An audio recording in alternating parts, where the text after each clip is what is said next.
माननीय श्री निशिकांत दुबे जी। धन्यवाद सभापति महोदय। इस देश में सभापति महोदय अंग्रेजों ने जो कानून बनाए या जो आजादी के पहले के कानून हैं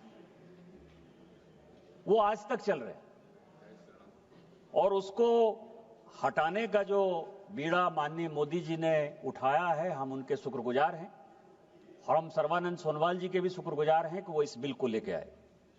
आपको आश्चर्य होगा अध्यक्ष महोदय कि इस देश में जो कानून है, हम जो है पतंग नहीं उड़ा सकते, हम बैलून नहीं उड़ा सकते। उसके लिए पतंग उड़ाने के लिए भी अपने को यहां संजोग से रूढ़ी जी बैठे हुए हैं। 1934 का जो एयरक्राफ्ट एक्ट है वो ये कहता है कि यदि मुझे पतंग उड़ाना है तो मुझे भारत सरकार या संबंधित सरकार से परमिशन चाहिए। बैलून यदि उड़ाना है तो उसके लिए संबंधित सरकार से परमिशन चाहिए। आप जिस राज्य से आते हैं सभापति महोदय, आप जिस राज्य से आते हैं आंध्र प्रदेश से, आंध्र प्रदेश में जो इंस्पेक्टर है जो कि हम लोगों को लाइसेंस देगा ट्रैफिक का, उसका दांत नहीं टूटा हुआ होना चाहिए। आप समझ सकते हैं कि किस तरह के लॉ है। एमवीआई एक्ट में यह प्रोविजन है आंध्र प्रदेश में कि जिस आदमी के दांत टूट गए वो एमवीआई इंस्पेक्टर नहीं बन सकता है। उसी कड़ी में अभी इस पार्लियामेंट ने लेडिंग बिल पास किया। इसी सीपिंग का एक लेडिंग बिल पास किया और लेडिंग बिल पास होने के बाद जो ये आज का जो बिल है, ये carriage of goods by sea bill 24, ये 1922 में ये बिल बना। ब्रसेल्स कन्वेंशन हुआ था, पूरी दुनिया बैठी थी। 1922 में ये बिल बना और 23 में इसको हमने रेगुलेट किया। सेकेंड वर्ल्ड वॉर खत्म हो गया, पूरी दुनिया जो है ग्लोबल इकोनॉमी की तरफ बढ़ गई और 1968 में उसी ब्रसेल्स में फिर से दोबारा मीटिंग हुई और 79 में कन्वेंशन भारत सरकार ने भी साइन कर दिया। 79 से लेकर 79 से लेके ये 2025 है। आप यदि तकरीबन जोड़ें तो 45 साल तक अंतर्राष्ट्रीय कन्वेंशन साइन करने के बाद भी मोदी जी को छोड़कर किसी और प्रधानमंत्री का, किसी और सरकार का, किसी और पॉलिटिकल पार्टी का ध्यान नहीं गया कि यह भी एग्रीमेंट है। अब क्या है कि लेडिंग बिल इसके ऊपर निर्भर है। लेडिंग बिल अभी आपने पास कर दिया। यदि यह बिल, लेडिंग बिल क्या है कि आप कहां से सामान लाएंगे, कौन सामान लाएगा, कितने वेट का सामान होगा, किस पोर्ट से चला, किसने उसमें एंट्री डाली, किसने उसमें जहाज में लोड किया और कौन अनलोड करेगा। मैंने आपको कहा कि इस तरह के सिचुएशन में पूरी की पूरी ट्रांसपेरेंसी हो जाएगी। लेकिन उसके बाद इस बिल के यदि क्लाउज 7 को आप देखेंगे तो लेडिंग बिल से एक कदम आगे हटकर यह क्लाउज है 7। यह कहता है कि हम यह नहीं मानेंगे कि इंपोर्टर क्या कर रहा है, एक्सपोर्टर क्या कर रहा है। जो एक्सपोर्ट किया उसने सर्टिफिकेट दे दिया, जो इंपोर्ट किया उसने सर्टिफिकेट दे दिया। लेकिन इस बिल के माध्यम से भारत सरकार ये इंश्योर करना चाहती है। कल ही हमने, आपको ध्यान हो कि जब इमिग्रेशन एक्ट हम पास कर रहे थे तो उसमें कैरियर की एक बड़ी अच्छी जो है डिफिनेशन जो है हमने दोबारा की कि कैरियर क्या है, उसकी रिस्पांसिबिलिटी क्या है। यदि बांग्लादेशी घुसपैठिए को लेकर आएगा तो उसको कैसे हम जेल डाल सकते हैं, कितना जुर्माना कर सकते हैं। लैंड अभी तक इंक्लूड नहीं था, उस लैंड में क्या।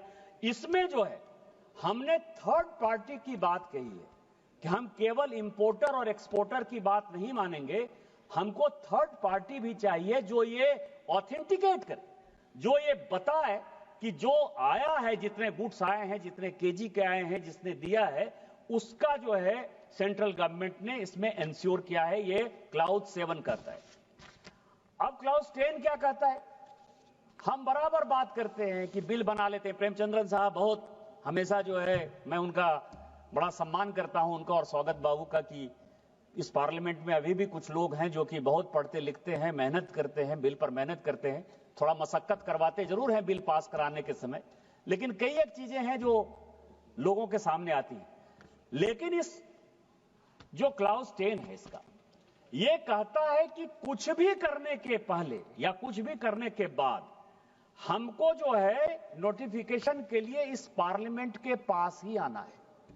हम सांसद जो कहते हैं डेमोक्रेसी में कि पार्लियामेंट सुप्रीम है, पार्लियामेंट की पावर होनी चाहिए, तो भारत सरकार ने, मोदी जी एक डेमोक्रेट आदमी है और मैंने अपने जीवन में उनसे ज्यादा डेमोक्रेट प्राइम मिनिस्टर नहीं देखा। उन्होंने इस डेमोक्रेसी के लिए आप लोग तो मैं आपको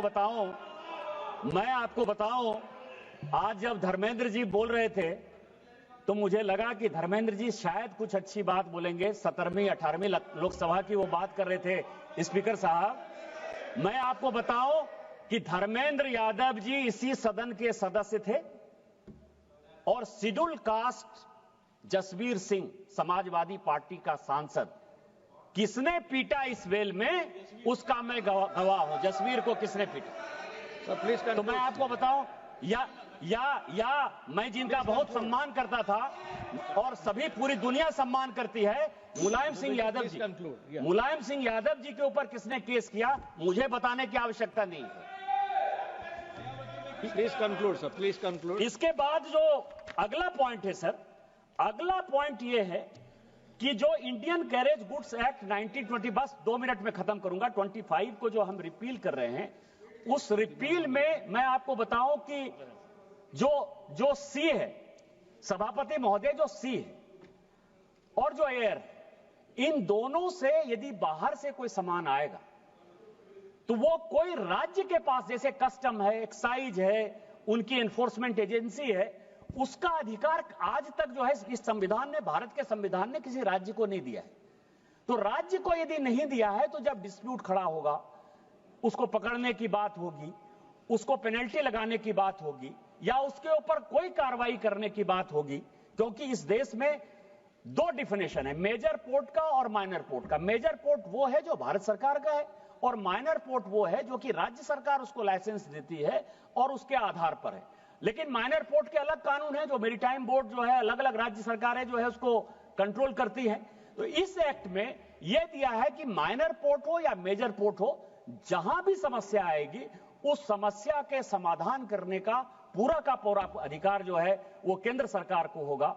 इतने ऐतिहासिक बिल के लिए, क्योंकि समय कम है, मैं धन्यवाद समय नहीं लेना चाहता, इतने ऐतिहासिक बिल के लिए मैं अपनी पार्टी भारतीय जनता पार्टी का, हमारे नेता माननीय मोदी जी का और सर्बानंद सोनोवाल जी का शुक्रगुजार हूं कि उन्होंने ब्रिटिश शासन के बनाए हुए रूल को खत्म करने का साहस किया।